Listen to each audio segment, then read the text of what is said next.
Hello, Assalamu alaikum. Today we are going to talk about the Constitution of 1962. As we all know that we have talked about Constitution of 1956 in previous lecture, and that Constitution failed, and military government took over. Whose military government took over? Ayub Khan's military government took over the country, and civil government was actually banned at that time. Later on, for coming up with the democratic ideas, and making our country a democratic country, so Ayub Khan came up with a constitution which was 1962's, and he brought up some laws in order to maintain the country in a better way.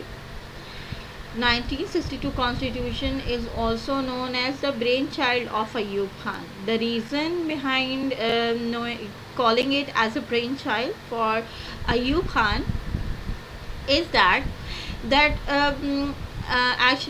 people say, and most of the politicians say, that Ayub Khan came up with different ideas which actually gave him more power. ٹھیک ہے، تو اس لیے بھی جو ہے اس constitution کو brain child جو ہے وہ کہا جاتا ہے ایوب خان. اچھا، before starting the constitution we are going to talk about certain terminologies which you need to understand in a better way, because we are talking about different constitution. اور جب پالیٹکس کے بارے میں پڑھتے ہیں تو یہ ٹرمینالوجیز ہمیشہ سے جو ہے وہ ہمارے ساتھ رہتی ہیں. پارلیمنٹ کیا ہوتا ہے؟ Basically it's a law making body of any country, ٹھیک ہے، وچ ایکچولی میکس لاز. ٹھیک ہے، لاز بناتی ہے یہ باڈی پارلیمنٹ. اس میں لاز پریزنٹ بھی کیے جاتے ہیں، اور پھر لوگ اس کو ووٹ کرتے ہیں. اگر وہ زیادہ ووٹ مل جاتے ہیں تو وہ لاز اپروو ہو جاتے ہیں، اور اگر جو ہے کم ووٹ ملتے ہیں تو ظاہر ہے لاز ریجیکٹ کر دیے جاتے ہیں. کانسٹیٹیوشن کیا ہوتا ہے؟ Basically it's a fundamental set of principles of any state اور any organisation on which it runs. یعنی کسی بھی جگہ کے جو ہے کچھ اصول ہوتے ہیں، اس پہ اسے چلایا جاتا ہے. جیسے کہ آپ کا گھر ہوگا، آپ کے گھر میں بھی شاید کچھ اصول ہوں، وہ اصول جو ہے وہ آپ کو فالو کرنے ہوتے ہیں. آپ وہ اصولوں کو فالو کیے بغیر نہیں رہ سکتے. تو اسی طرح سے کانسٹیٹیوشن میں جو اصول بیان کیے گئے ہوتے ہیں، جو رائٹس لوگوں کو دیے گئے ہوتے ہیں، وہ دینے ہوتے ہیں تاکہ ملک بہتر طریقے سے چل سکے. Legislature basically group of people ہوتا ہے جو ووٹ کرتے ہیں نا، جو لاز بنائے جاتے ہیں پارلیمنٹ کے اندر. So that is actually a law making people who actually vote for the law and they pass the law or disapproves the law. Martial law کیا ہوتا ہے؟ مارشل لاء بیسکلی اس ملک کے اندر اتنا زیادہ رہا ہے کہ ہمیں مارشل لاء کا پتہ ہونا چاہیے. بہت سارے بچوں کو مارشل لاء کے بارے میں ہی نہیں معلوم. مارشل لاء اور کو ڈیٹیل بیسکلی ایک ایسا رول ہوتا ہے جس کے اندر ملٹری ٹیک اوور کر لیتی ہے. جب سول گورنمنٹ آپ کی جو ہے وہ فلاپ ہو جاتی ہے، فیل ہو جاتی ہے، جب سول گورنمنٹ آپ کی جو ہے وہ ملک کی بہتری کے لیے کام نہیں کر پا رہی ہوتی، گورنمنٹ کو صحیح طرح رن نہیں کر رہی ہوتی، تو جو ہے وہ ملٹری ٹیک اوور کر لیتی ہے تاکہ جو ہے وہ ملک کو جو تھریٹس ہو گئے ہیں فورن، یا ملک کے انٹرنل تھریٹس ہیں، ان سے وہ فائٹ بیک کر کے ملک کو دوبارہ سے جو ہے وہ صحیح کنڈیشن میں لا سکے. اچھا، ملٹری کو جو ہے وہ تھوڑے عرصے کے لیے ہی لگایا جاتا ہے، آلدو کہ اسٹیٹس میں بہت بہت سالوں بھی رہا، مگر لگایا تھوڑے عرصے کے لیے جاتا ہے تاکہ جو ہے پھر سے سویلین گورنمنٹ آ جائے. کیونکہ ڈیموکریسی کسی بھی اسٹیٹ میں ہو تو وہ بہتر رہتا ہے as compare to military coup.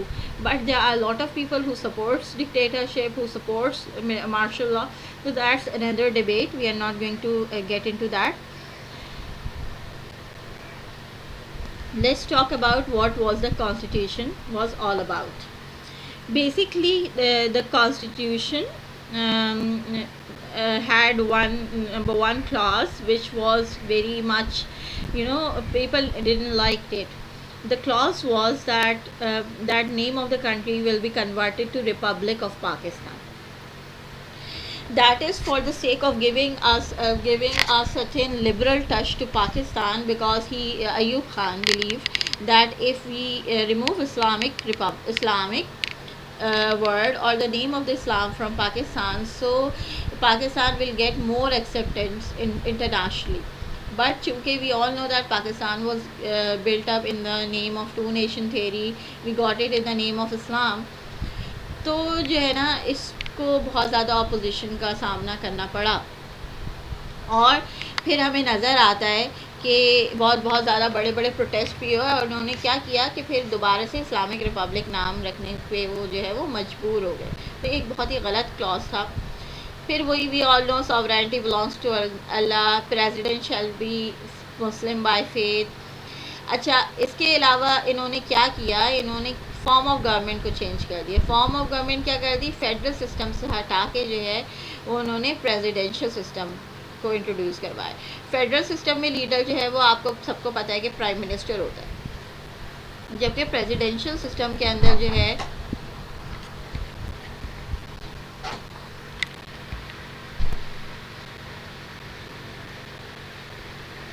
G presidential system کے اندر جو لیڈر آف دا اسٹیٹ ہوتا ہے that is the president. Okay, and he actually passes laws, he actually takes decision.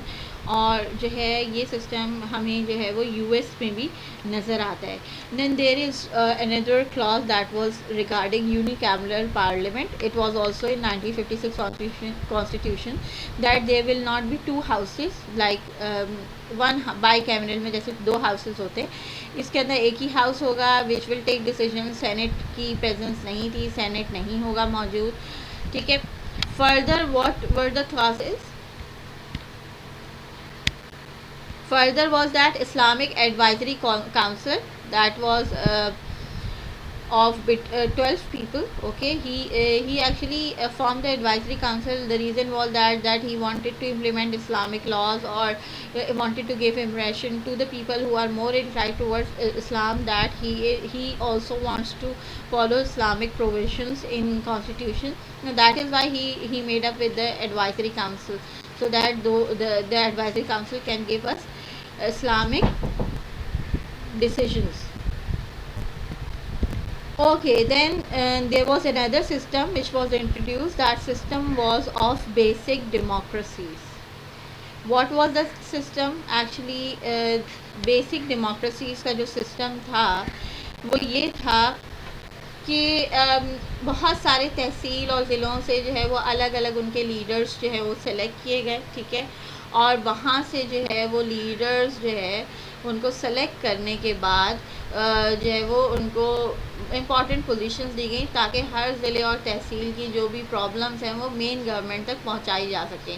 اگر جو ہے ایک ہی ہاؤس ہوگا، ایک ہی جو ہے وہ جو ہے وہ ایک ہی جو ہے وہ پولیٹیشین کا گروپ ہوگا، تو ظاہر ہے کہ عام لوگوں کی آواز نہیں سنی جائے گی. تو یہ سسٹم جو بیسک ڈیموکریسیز کا تھا یہ بہت اچھا تھا، اور جو ہے وہ لوگوں کی آواز بھی سنی گئی، عام لوگ بھی الیکٹ ہوئے اور گورنمنٹ کا حصہ بنے، جس سے جو ہے وہ عام لوگوں کو ریپرزنٹیشن مل سکی. تو that was a good system. It was also introduced by Pervez Musharraf صاحب، اور عام لوگوں میں سے بھی بہت سارے M N As M P As select ہوئے تھے. مجھے تو یہ سسٹم بہت اچھا لگتا ہے. اب ایوب ایرا کیا تھا؟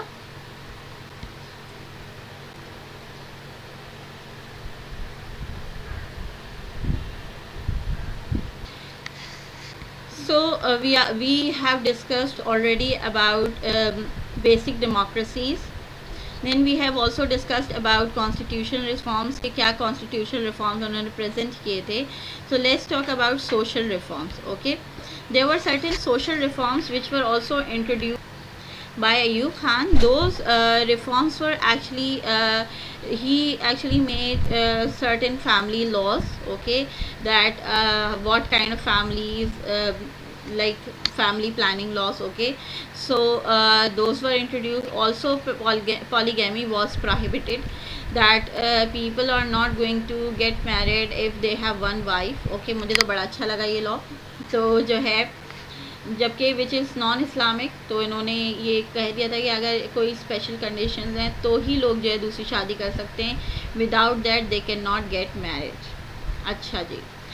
اس کے علاوہ جو ہے ڈیورس کا لا انہوں نے بنایا تھا جو کہ مجھے اچھا لگا، اور وہ یہ تھا کہ ڈیورس آسانی سے نہیں ہو سکتی، کیونکہ ہمارے یہاں تو ڈیورس کو کھیل سمجھ لیتے ہیں لوگ. تو یہ لا تھا کہ آپ کو یونین کاؤنسل میں جا کے رجسٹر کروانا ہے، پھر آپ کا ایک پروسیس ہوگا جس کو ریکنسیلیٹری پروسیس کہا گیا، جس کے اندر they will call you, okay, and there will be a mediator who will sit and listen to problems of both the parties, that is husband and wife, اور پھر جو ہے وہ اس کے اندر سولوشن ان کو پریزنٹ کریں تاکہ وہ ریکنسائل کر لیں، کیونکہ ظاہر ہے کہ ڈیورس کو اسلام میں نہیں پسند کیا گیا اور فیملی تباہ ہو جاتی ہے ڈیورس سے، اس لیے بھی جو ہے وہ ڈیورس لاس جو ہے وہ بہت زیادہ اچھے رہے اور اہم تھے اس زمانے کے۔ سب سے important high population growth rate تھا جو کنٹرول کرنا تھا انہیں، تو وہ ظاہر ہے کہ وہ ہر ہی گورنمنٹ میں ہوا ہے، تو اس میں بھی انہوں نے لا بنایا تاکہ کنٹرول کر سکیں، بٹ دیٹ واز انکنٹرولیبل۔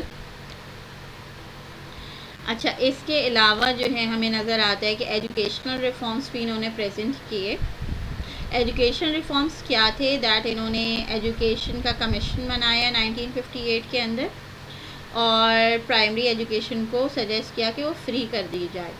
اس کے علاوہ جو ہے وہ intermediate, that is 11th and 12th جو ہے آپ کی انٹر، اس کو سیکنڈری لیول میں جو ہے وہ انہوں نے انکلوڈ کرنے کے لیے سجیشن دی، تاکہ جو ہے وہ ہم انٹرنیشنل لیولس کو میٹ کر سکیں، کیونکہ او اے لیولس میں ایسے ہی ہوتا ہے۔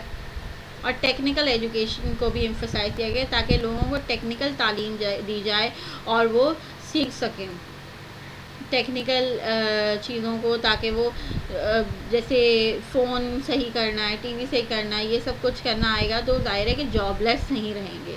تو technical education is always good and it is always encourage in good states, in well planned states. Then land reforms انہوں نے انٹروڈیوس کروائے، یہ بڑا ہی ریولوشنری اسٹیپ تھا، کیونکہ ہمیں پتہ ہے کہ زمیندار جو ہے بہت انفلوئنشل ہوتے ہیں اور وہ اپنے رولز اینڈ ریگولیشن نہیں توڑتے، اور زیادہ تر پیسہ بھی خود رکھ لیتے ہیں، اور جو لوگ کسان وغیرہ ان کی زمینوں پہ کام کرتے ہیں ان کو پیسے نہیں دیتے۔ تو that he actually made these laws in order to break the monopoly of these land owners، اور تاکہ جو ہے وہ ڈیو شیئر جو ہے وہ عام لوگ جو ان کی زمینوں پہ کام کرتے ہیں ان کو بھی دیا جا سکے، ان کو بھی ان کی محنت کی رقم ضرور ملے جو ان کے محنت کا پھل ہے۔ اس کے ساتھ ساتھ جو ہمیں نظر آتا ہے کہ ایوب ایرا کے اندر جو ہے وہ کچھ امپورٹنٹ اچیومنٹس بھی رہی ہیں۔ ہمیں نظر آتا ہے کہ ایوب خان نے بہت سارے، ہو سکتا ہے کہ بہت سارے ایسے جو ہے وہ رولز اینڈ ریگولیشنس پاس کیے ہوں جس سے لوگ خوش نہ ہوں، and he was a dictator, تو سول گورنمنٹ تو کبھی بھی ان سے خوش نہیں رہی، بٹ پھر بھی کچھ ٹریٹیز انہوں نے اور کچھ کام ایسے کیے ہیں جس کے اندر پاکستان کو بہت فائدہ بھی ہوا ہے، ٹھیک ہے۔ جیسے اس میں سب سے زیادہ امپورٹنٹ جو ہے وہ انڈس واٹر ٹریٹی ہے۔ انڈس واٹر ٹریٹی بیسکلی وہ ٹریٹی ہے جس کا آپ بچپن سے نام سن رہے ہیں، اور جو ہے that is for the sake of distribution of water, کہ جو ہے وہ پانی کی ڈسٹریبیوشن کس طرح کی جا رہی ہے، ٹھیک ہے۔ پانی کی ڈسٹریبیوشن کا مسئلہ شروع سے پاکستان کے بننے کے فوراً بعد ہی شروع ہو گیا، اور یہ انڈیا نے ہی ہمارے ساتھ کیا۔ آپ کسی ملک کو ختم کرنا چاہتے ہیں تو اس کا پانی روک لیں، ظاہر ہے اس کی فصلیں تباہ ہو جائیں گی، لوگوں کو پانی نہیں ملے گا پینے کے لیے، لوگ ختم ہو جائیں گے۔ تو India actually started those tactics in order to destroy Pakistan, in order to make a Pakistan fail state. Basically جو ہے وہ مسئلہ کیا تھا؟ مسئلہ یہ تھا کہ بیاس، راوی، ستلج جو ہے وہ ایسٹرن ریورز ہے، they're in India, Indus, Chenab and Jhelum they are western rivers, they're in Pakistan, ٹھیک ہے۔ اب یہ ریورز تو موجود تھے مگر ان کے مین ہیڈ ورکس وغیرہ جو تھے جہاں سے پانی چھوڑا جاتا ہے وہ انڈیا کے اندر موجود تھے، اور ان ہیڈ ورکس میں سے اگر پانی نہیں چھوڑا جائے گا تو پاکستان کا بہت بڑا لینڈ جو ہے وہ اریگیٹ ہونے سے رہ جاتا۔ اس کے علاوہ انہوں نے کیا کیا کہ ایک بکھرا ڈیم تھا اس کو بنانا شروع کر دیا، جس کی وجہ سے سندھ کو خطرہ ہو گیا کہ ہمارے پاس تو پانی بالکل بھی نہیں پہنچے گا کیونکہ ان کے ڈیم میں بھر جائے گا پانی۔ اچھا جی، انڈیا کو بہت بار پاکستان نے کہا کہ بھائی آپ یہ مسئلہ حل کریں، انہوں نے نہیں سنا، بلکہ انہوں نے 6 مہینے ہی ہوئے تھے پاکستان کی انڈیپینڈنس کو، تو انہوں نے یہ حرکتیں شروع کر دی تھی تاکہ پاکستان جو ہے وہ فیل اسٹیٹ بن جائے۔ اس مسئلے کو جو ہے وہ ایوب خان نے ٹیک اوور کیا، کیونکہ انہوں نے جب جو ہے وہ مارشل لاء لگایا تھا تو ایک مین ریزن انڈس واٹر کا ایشو بھی تھا جو وہ ریزالو کرنا چاہتے تھے، اور وہ سول گورنمنٹ ریزالو نہیں کر پا رہی تھی۔ اچھا جی، تو کیا ہوا کہ اس میں پارٹیز کون سی شامل تھی؟ مین پارٹیز جو تھیں وہ نہرو صاحب اور ایوب خان صاحب تھے، اور اس کے اندر میڈیٹری پارٹی جو تھی جس نے بیچ میں میڈیٹر کا رول پلے کیا تھا، دیٹ واز ورلڈ بینک۔ یعنی ورلڈ بینک جو تھا it was suppose to provide them with the good offices, تاکہ ایک جگہ بیٹھ کے وہ لوگ بات کریں اور اپنے مسئلے کو پیسفل نیگوسیشنز کے تھرو جو ہے وہ حل کر لیں۔ یہ بھی کہا جاتا ہے کہ جو ہے وہ اگر انڈیا پاکستان کے درمیان یہ انڈس واٹر ٹریٹی نہیں ہوتی سائن، تو ان دونوں کے درمیان جو ہے وہ پانی کے اوپر بھی جو ہے وہ جنگ سٹارٹ ہو سکتی تھی۔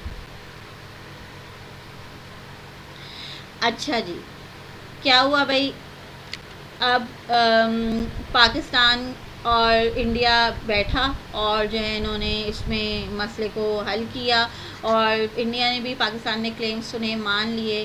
اس کے علاوہ جو ہے انڈیا کو یہ جو ہے وہ کہا گیا ورلڈ بینک کی طرف سے کہ زیادہ تر پیسے آپ کو دینے، کیونکہ you are rich country, you have more money than Pakistan, تو آپ کو پیسے دینے ہیں ڈیمس بنانے کے لیے، بیراجز بنانے کے لیے۔ اب پاکستان کو جو ہے ہیلپ آؤٹ کر سکتے ہیں اس کے فرینڈلی اسٹیٹس، ٹھیک ہے، اور ورلڈ بینک بھی ہیلپ کرے گا تاکہ جو ہے وہ پاکستان کے بھی پاس سے پانی کا مسئلہ حل ہو جائے اور پاکستان سروائیو کر سکے۔ تو Indus basin water treaty was signed in 1960۔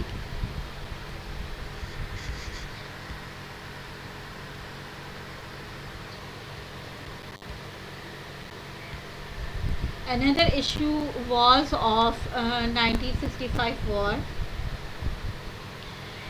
1960s کے ایرا میں جو ہے وہ انڈیا اور چائنا کی جنگ ہو گئی تھی، دیٹ واز سائنو انڈیا وار، ٹھیک ہے، اور اس جنگ کے اندر انڈیا کو بہت لاس تو ہوا تھا لائف کا، مگر اس نے بہت سارے ویپنز جمع کر لیے تھے چائنا سے لڑنے کے لیے، جس کی وجہ سے انڈیا کے پاس بہت سارے ویپنز تھے۔ اب جب ویپنز کسی بھی اسٹیٹ کے پاس آ جاتے ہیں تو وہ ایک پاورفل اسٹیٹ کہلانا شروع کر دیتا ہے۔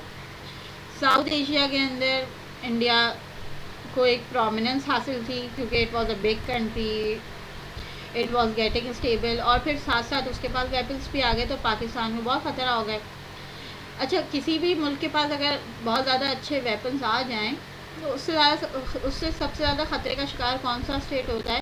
جو اس کا دوست نہیں ہوتا، اور Pakistan was not a friend of India, ٹھیک ہے، ایلائی نہیں تھا۔ اگر آپ دیکھیں تو نارتھ کوریا نے جب ہائیڈروجن بم بنایا تھا تو سب سے زیادہ خطرہ کس کو ہوا تھا؟ یو ایس کو ہو گیا تھا، اور کوئی اتنا خطرے کا شکار نہیں تھا، اور یو ایس نے سب سے زیادہ اپوز کیا تھا۔ تو یہ وجہ ہوتی ہے کہ جب الائز نہیں ہوتے تو پھر آپ کے اوپر ڈفرینٹ طرح کا امپیکٹ پڑتا ہے آرمامنٹس کی ڈیولپمنٹ کا۔ اگر آپ الائی ہوں گے تو آپ you will be much happier, کیونکہ آپ کو سپورٹ ملے گی اگر آپ کو ضرورت ہے۔ پاکستان نے بہت کمپلین بھی کی مگر کسی نے ان کی بات نہیں سنی۔ پھر خیر انڈیا نے کیا کام کیا، انہوں نے نا سری نگر سے نبی کریم صلی اللہ علیہ وسلم کا منہ مبارک یعنی مونچھ کا بال جو ہے وہ چرایا تاکہ جو ہے کشمیر کے اندر کانفلکٹ ہو جائے، اور انڈین آرمی جو ہے کشمیر کے اندر رولز اینڈ ریگولیشن توڑ رہی تھی اور ان کو ظاہر ہے کہ ظلم و بربریت کا نشانہ بنا رہی تھی۔ پاکستان نے جو ہے وہ کشمیر کے اندر اپنی فورسز کو بھیجنا شروع کیا تاکہ وہ کشمیریز کی ہیلپ کر سکیں اور انڈین کا انفلوئنس جو ہے وہ کم کیا جا سکے، مگر ظاہر ہے کہ India had more army than Pakistan, so India کا جو ہے وہ انڈیا نے جو ہے پاکستان کے اگینسٹ جو ہے وہ لانچ کر دیا اٹیک، ٹھیک ہے، اور they launch an attack on Lahore borders, ٹھیک ہے، وہاں پہ آ کے انہوں نے اپنی ملٹری کے جو ہے وہ فورسز لے آئے تھے، ٹینکس وغیرہ لے آئے تھے اور وہاں بمبارڈمنٹ شروع کر دی۔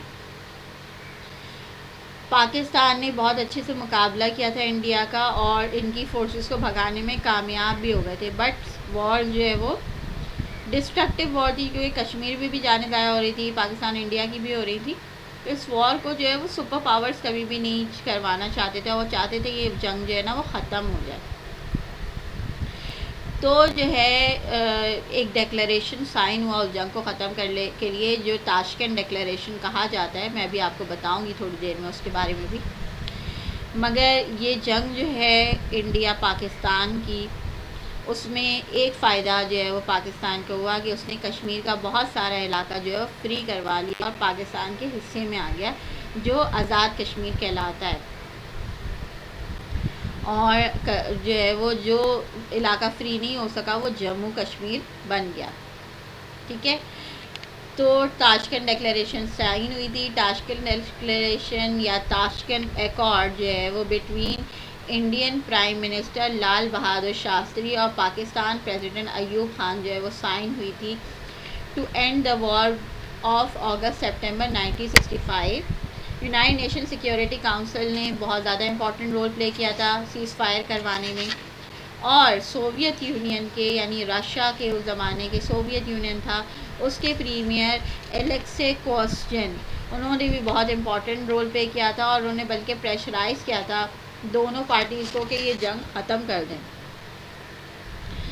دونوں پارٹیز نے ایگری کر لیا کہ ہم وڈرا کر لیں گے اپنی فورسز، اور دونوں ایک دوسرے کے ساتھ ڈپلومیٹک ریلیشنز کو ریسٹور کر لیں گے، یعنی پیسفل ریلیشنز. اور مین کہا گیا ان سے کہ آپ مین اکنامک، ریفیوجی اور دوسرے پرابلمس پہ بات کریں، نہ کہ آپ جنگیں کریں. اچھا، اس کے ساتھ ساتھ جو ہے کچھ امپورٹنٹ کلازز تھے ڈیکلریشن کے. وہ امپورٹنٹ کلازز کیا تھے کہ پاکستان پریزیڈنٹ اور انڈین پرائم منسٹر کو کہا گیا کہ you need to have good relationship between each other because you are a neighbouring country, اور آپ لڑ کے نہیں رہ سکتے، اور اپنی انرجیز کو جو ہے وہ پیس کو مینٹین کرنے میں جو ہے وہ یوز کریں، نہ کہ وار کرنے میں. دونوں کو کہا گیا کہ جنگیں اب آپ نہ کریں بلکہ آپ جو ہے وہ اچھے ریلیشن بنانے کے لیے جو ہے ٹریڈ اور کلچر پہ فوکس کریں. انٹرنل افیئرز جو ہیں دونوں کے، اس میں جو ہے وہ دونوں کو کہا گیا کہ آپ دونوں کسی بھی طرح سے ایک دوسرے کے انٹرنل افیئرز کے اندر ٹانگ نہیں اڑائیں گے. اور جو ہے let that state do whatever the state is doing, you are not suppose to attack on any state. اچھا، اس کے علاوہ دونوں کنٹریز کو کہا گیا کہ آپ کوئی بھی ایسا ایکشن ایک دوسرے کے اگینسٹ لیں گے جو ہارمفل ہوگا پیس کے لیے، تو آپ جو ہے وہ اچھے ایکشنز لیں، پیسفل ایکشنز لیں، تاکہ دونوں اسٹیٹس خوش رہیں. اس کے علاوہ ٹریڈ ریلیشنز بنائیں بائیلیٹرل، جس کی وجہ سے جو ہے وہ تعلقات مزید بہتر ہوں گے، پیسفل ہوں گے. ظاہر ہے کہ اگر مجھے انڈیا سے دال چاول خریدنا ہی ہے اور میرے پاس موجود نہیں ہے تو I will try to maintain good relationship with India. Similarly if they have to buy fruits from me or they have to buy vegetables from me، ظاہر ہے کہ وہ بھی مجھ سے تعلقات بہتر ہی رکھیں گے. تو کہا جاتا ہے کہ کوئی بھی اسٹیٹس اگر لڑ رہی ہیں تو وہ اکنامک ریلیشنز اپنے ان کو کہا جاتا ہے کہ آپ بنائیں، تاکہ جو ہے وہ آپ کے ریلیشن شپس میں جو ہے وہ آسانی آئے، اور جو ہے آپ کے ریلیشنز جو ہے وہ پیسفل ہو جائیں. اس کے علاوہ کہا گیا کہ کمیونیکیشن اور کلچر انفارمیشن جو ہے اس کے اوپر کام کیا جائے، کلچر انٹیگریشن پہ، یعنی ایک دوسرے کے کلچر کو رسپیکٹ کریں. آپ اپنے میڈیا والوں کو ادھر بھیجیں، ان کے میڈیا والوں کو اپنے پاس بلائیں، آسانی سے جو ہے ویزاز پاس کریں تاکہ جو ہے لوگ ایک جگہ ٹریول کر سکیں. اس کے علاوہ پرزنرز آف وارز کو ریلیز کیا جائے، اور جو بھی جو ہے وہ توڑ پھوڑ ہوئی ہے یا ان کے اوپر ظلم و جبر کیا گیا اس کی بھی ریپیریشن پے کرنی پڑیں گی، یعنی اس کے لیے آپ کو فنڈ کرنا پڑے گا ان کو. اس کے علاوہ سب سے بڑا مسئلہ انڈیا پاکستان کی جو تھا وہ ریفیوجیز کا تھا، کیونکہ بہت بڑی تعداد میں پاکستان اور انڈیا میں ریفیوجیز آئے تھے. تو وہ ریفیوجیز کا مسئلہ اب تک حل نہیں ہو پایا تھا. تو انہوں نے کہا کہ یونائٹڈ نیشن نے کہ آپ اپنے ریفیوجیز کے مسئلے کو حل کریں، نہ کہ آپ جو ہے وہ جنگ کر کے مزید جو ہے وہ ایشوز اپنے لیے کریٹ کریں. ایک اور کانسپریسی جس کو فیس کرنا پڑا ایوب خان صاحب کو، وہ اگرتلہ کانسپریسی کہلاتی ہے، جس کو شیخ مجیب الرحمن نے سٹارٹ کیا تھا. بیسیکلی شیخ مجیب الرحمن صاحب جو تھے بنگلہ دیشی لیڈر تھے، اور he was loved by the Bangladeshi people at that time. He wanted to overthrow the government. He wanted a civil government، اور وہ ایوب خان کی گورنمنٹ کو گرانا چاہتے تھے. اس کے ساتھ ساتھ وہ بنگالی سینٹیمنٹ جو ہے لوگوں کے اندر انکلکیٹ کر رہے تھے، جو کہ ایوب خان کو شاید نہیں پسند آ رہا تھا. تو جو ہے مجیب الرحمن صاحب کے جو پروٹیسٹ اسٹارٹ ہوئے تو ایوب خان صاحب نے ان کو جو ہے وہ کیا کیا، ان کو اریسٹ کر لیا. ٹھیک ہے، جون میں اریسٹ کر لیا تاکہ وہ اس قسم کی اسپیچز لوگوں کو نہ دے سکیں اور لوگوں کو اکسائیں نہ ریبیل کرنے کے لیے، یعنی جو بغاوت کے لیے. ان کو ریلیز کر دیا گیا، مگر دوبارہ 1967 کے اندر جو ہے وہ فردر پکڑ لیا گیا، کیونکہ وہ مزید جو ہے وہ اپنی اسپیچز دے رہے تھے، گورنمنٹ کو گرانے کی کوشش کر رہے تھے. سچویشن جو ہے وہ ایوب خان سے کنٹرول نہیں ہو پا رہی تھی. راؤنڈ ٹیبل کانفرنس کروائی گئی پولیٹیکل لیڈرز کی، اور انہوں نے سب نے، اور خاص طور سے شیخ مجیب الرحمان نے جو ہے وہ جو ہے ڈیمانڈ کیا کہ آپ جو ہے وہ الیکشنز اور پارلیمنٹری سسٹم کو ریسٹور کریں، ہم جو ہے وہ پریزیڈنشل سسٹم کو سپورٹ نہیں کرتے ہیں. اور ان لوگوں نے ایک اور بات کو جو اسٹریس دیا وہ یہ تھی کہ ایوب خان صاحب کو کسی بھی صورت جو ہے وہ ریزائن کرنا ہوگا، ان کے ریزگنیشن کے بغیر جو ہے وہ گزارا نہیں ہو سکتا. ٹھیک ہے، تو یہ ایک بہت ہی جو ہے وہ بڑی وجہ تھی جس کی وجہ سے جو ہے ایوب خان اپنے رول کو مینٹین نہیں کر پائے، اور 1968 میں ہی جو ہے وہ ایوب خان کو جو ہے وہ اسٹیپ ڈاؤن کرنا پڑا گورنمنٹ سے. اور جو ظاہر ہے کہ نہ صرف اگرتلا کانسپریسی بلکہ اور بھی ایشوز تھے جس کے اندر لوگوں کو ان کے رائٹس نہیں مل پا رہے تھے، غریبوں انمپلائمنٹ بڑھتی جا رہی تھی. اکانومی ظاہر ہے کہ پہلے تو بہت زیادہ بوم کی تھی ایوب ایرا میں، مگر پھر اکانومی بھی جو ہے وہ بہت اچھے کنڈیشن میں نہیں رہی. اس کے علاوہ کلاس انیکوالٹیز، یعنی کلاس سسٹم بہت ہو گیا تھا. اپر کلاس کے لوگ امیر سے امیر ہوتے جا رہے تھے، لوور کلاس کے لوگ غریب سے غریب تر ہوتے جا رہے تھے. اس طرح سے لوگوں کو لگا کہ ایوب خان جو ہے وہ صرف اپنے بارے میں سوچتے ہیں، اپنی لیے جو ہے کام کرتے ہیں، مگر عام عوام کے بارے میں نہیں سوچتے. اس وجہ سے بھی لوگ اپوز کرنے لگے. اس میں بہت بڑا رول پولیٹیشنز کا بھی تھا، کیونکہ ان کو یہ لگتا تھا کہ ڈیموکریٹک گورنمنٹ ہونی چاہیے، کیونکہ مارشل لاء صحیح نہیں ہے، وہ ان کو ہٹانا ہی چاہتے تھے. اچھا، ایوب خان نے ایک کام یہ کیا تھا کہ 1962 کا کانسٹیٹیوشن جب پریزنٹ کیا تھا تو انہوں نے اپنے آپ کو یعنی ایک لیگل وے میں پریزیڈنٹ بنایا تھا. ٹھیک ہے، تو اس لیے بھی جو ہے وہ اس وقت بھی وہ ان کے مطابق جو ہے ڈیموکریٹک نظام ہی تھا اور لبرل نظام تھا، مگر گورنمنٹ جو تھی آپ کی جو پولیٹیکل پارٹیز تھیں وہ ایک سول گورنمنٹ ہی لانا چاہتے تھے. وہ ایک جو ہے وہ ڈکٹیٹر کو کسی بھی صورت ایکسیپٹ نہیں کرنا چاہتے تھے، جس کی وجہ سے بھی ایوب خان کو وہ کانسٹنٹلی فورس کرتے رہے، تو جو ہے وہ انہیں ہٹنا پڑا وہاں سے. اس کے بعد یحییٰ خان کی گورنمنٹ آ گئی تھی جو 1969 کے اندر جو ہے وہ یحییٰ خان نے ٹیک اوور کیا تھا. 25 مارچ 1969 میں جو ہے ریزائن کیا تھا ایوب خان صاحب نے، اور 1969 میں ہی جنرل یحییٰ خان نے جو ہے وہ ٹیک اوور کر لیا تھا کنٹری کو. 1962 کا کانسٹیٹیوشن جو ہے وہ ختم کر دیا تھا. جو بھی پولیٹیکل ایکٹیویٹیز ایوب خان کے ایرا میں ہو رہی تھی، پولیٹیشین کو ظاہر ہے کہ they're sitting in their houses, they're sitting in assemblies, اور وہ پولیٹیکل ایکٹیویٹیز تو کر رہے تھے. تو یحییٰ خان نے وہ تمام پولیٹیکل ایکٹیویٹیز روک دیں، اور پھر سے جو ہے وہ پاکستان کی تاریخ میں ایک اور نیا مارشل لاء آ گیا تھا. تو آپ دیکھ سکتے ہیں کہ پاکستان کی تاریخ جو ہے it is full of martial laws, it is full of all these activities, اور ڈیموکریسی بہت جو ہے وہ کم عرصے کے لیے رہی ہے. ٹھیک ہے، آئی ہوپ آپ کو یہ لیکچر سمجھ آ گیا ہوگا. I have uploaded all the slides on the LMS as well, so you can download from there. If you have any difficulty, any query, you can ask me. We can have a Zoom session. Also, your WhatsApp group has been formed, so آپ اس پہ بھی سوالات جو ہے وہ پوچھ سکتے ہیں. I am going to respond to all your questions. ٹھیک ہے، اور please try to study with the passage of time, تاکہ آپ کے لیے بعد میں جو ہے وہ زیادہ پرابلم نہ ہو. Okay, so we'll meet in the next lecture and I hope آپ کو وہ بھی سمجھ آ جائے. ٹیک کیئر اینڈ اللہ حافظ.